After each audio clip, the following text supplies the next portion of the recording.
Hein? Allez-y, allez-y, prenez au moins ce que vous voulez, nous avons tous besoin de lui. Bon, d'accord, alors ça tombe très bien. Si c'est honorable, vous avez tellement donc Papa honorable, bonjour. Bonjour. Alors, Écoute, Jacques, Voilà. Allez-y, Jacques. oui. je me suis invité au débat tout simplement pour présenter mes excuses à ces milliers de personnes qui m'attendaient, je crois, la semaine dernière.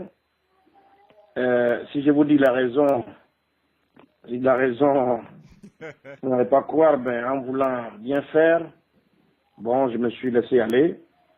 L'émission étant prévue pour 23h, 23h30, heure d'Abidjan, j'ai voulu me reposer un peu autour de 20h, 21h, pour me réveiller donc à 20h, à 23h, et puis bon, finalement, je me suis réveillé à 3h du matin.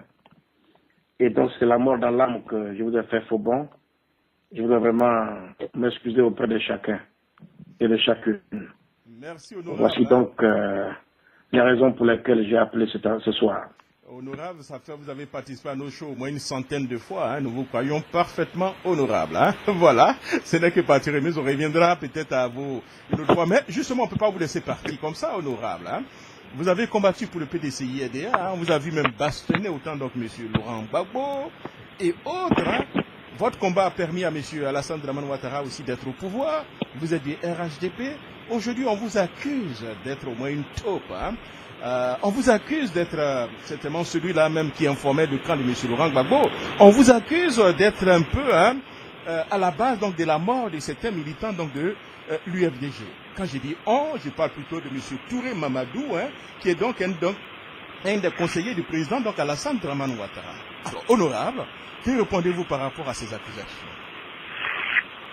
Oh, écoute, Jacques, je crois qu'il faut faire preuve de modestie. J'ai simplement participé à un combat auquel j'ai cru et je ne suis pas homme à regretter les actes que je pose dans ma vie. Même si cette fois-ci, si ça devait être refait, je me poserais d'abord mille et une questions avant de m'engager. Mais en tout cas, tous les combats passés auxquels j'ai participé, je les fais par conviction, je les fais parce que j'y ai cru. Je l'ai fait parce que, pour moi, c'était un combat pour les Ivoiriens. Maintenant que les gens le reconnaissent, ou qu'on soit ou pas, je veux dire que ainsi va le monde. Ce que je veux dire aux uns et aux autres, je suis militant d'un seul parti politique. Il s'appelle le PDCI-RDA et il est connu de tout le monde. Je ne milite dans aucun autre parti. Je n'agis jamais pour plaire à quelqu'un d'autre en dehors de ce parti-là. J'agis à la limite pour plaire aux Ivoiriens, de leur diversité. Parce que mon parti a une culture de rassemblement, une culture de paix. Oui, et je suis égal à moi-même. Je suis constant dans mes démarches, dans mes idées, et personne ne peut me faire varier. Je dis que le PDCI-RDA doit reconquérir le pouvoir d'État parce que c'est le seul parti politique capable de servir la paix aux Ivoiriens, capable de réconcilier les Ivoiriens. Et je mets quiconque au défi de me démontrer le contraire. Pour le reste, j'ai dépassé l'âge des petits débats de poubelle. Et je ne vais pas descendre la poubelle avec cela. Voilà qui est tellement bien dit. Alors je vais permettre à Sister Sarah en même temps certainement de vous poser au moins quelques questions. Hein. Sister, allez-y. Hein. Le débat est déjà lancé pour réflexion. Hein. Allez-y, Sister. Oui, bien sûr. Merci, Jacques. Alors, je suis très heureux de vous avoir. Hein. J'étais pour critiquer un peu aujourd'hui avec Jacques Roger. Et Dieu, si vous êtes arrivé, donc on va vous dire ça sans derrière les buts. Hein. Alors, la première question, moi, je voudrais vous poser, c'est pour qui est-ce que vous vous battez en réalité? Vous vous battez pour M. Bédi, vous vous battez pour le PDCI, ou bien vous vous battez pour vous-même? Parce qu'on a l'impression que vous êtes seul dans ce côté, on ne sait vraiment pas où vous situez. Je me bats pour la Côte d'Ivoire et pour tous les Ivoiriens.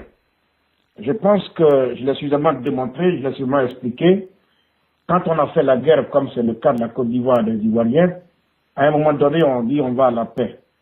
Et je pense que si Houphouët-Boigny avait été vivant, il se serait préoccupé, n'est-ce pas, de rassembler l'ensemble des Ivoiriens.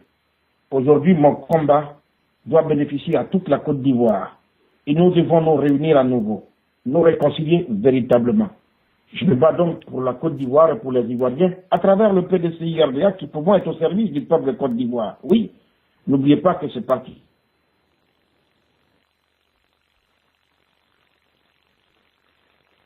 Jacques, nous l'avons perdu. Oui, je pense que nous l'avons un peu perdu. C'est tellement... Oh. nous allons peut-être la voir d'ici peut-être quelques petites minutes. Alors, si sœur, faites un commentaire le temps donc de la voir. Allez-y. Je crois que ça calme... Voilà, c'est... Allez-y. Vous savez, je ne sais pas pourquoi ce soir j'étais très excitée et puis joyeuse de faire cette émission.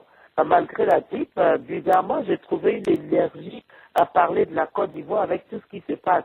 Alors, moi, mon problème aujourd'hui, c'est que malheureusement, nous n'avons plus de KKB sur le terrain en Côte d'Ivoire. C'est ça qui